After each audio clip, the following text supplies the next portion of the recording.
పులికి ఆహారం ఈ దుప్పులు, మీరు చెప్పినట్టు పందులు, ఆ! ఈ జింకలు యెస్. అటువంటివి గానీ అంతే. మనిషి అయితే అందులో ఉండడు. అయితే హ్మ్. కొన్ని సందర్భాల్లో అసలే జరగట్లేదని అనట్లేదు. హ్మ్. కొన్నిసార్లు జరుగుతున్నాయి. అదేంటంటే సడెన్ కన్ఫ్రంటేషన్ అని జరుగుతుంటది ఎప్పుడెప్పుడు.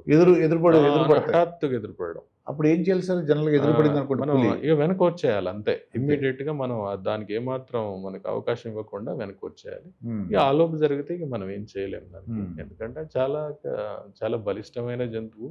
అవును. చాలా వైల్డ్ యానిమల్ అది. అవును. బేసికల్‌గా ఫస్ట్ మనం గుర్తుపెట్టుకోవాల్సింది వైల్డ్ యానిమల్ అది. హ్మ్.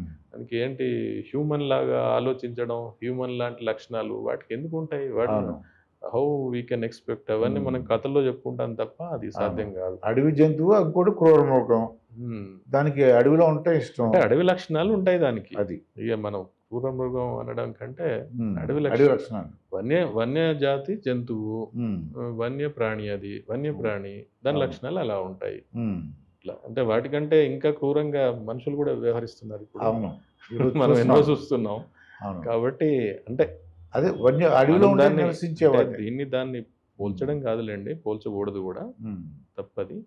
కానీ మనం ఒకవైపు నుంచే చూస్తున్నామని హ్మ్. నేను అనుకుంటున్నా. ఒకవైపు ఓకే. నుంచి కాకుండా వాటి వైపు నుంచి కూడా చూసినప్పుడు హ్మ్. మనకు దాన్ని కరెక్ట్‌గా అర్థం చేసుకోవడానికి అవకాశం ఉంటుందని హ్మ్. నా అభిప్రాయం.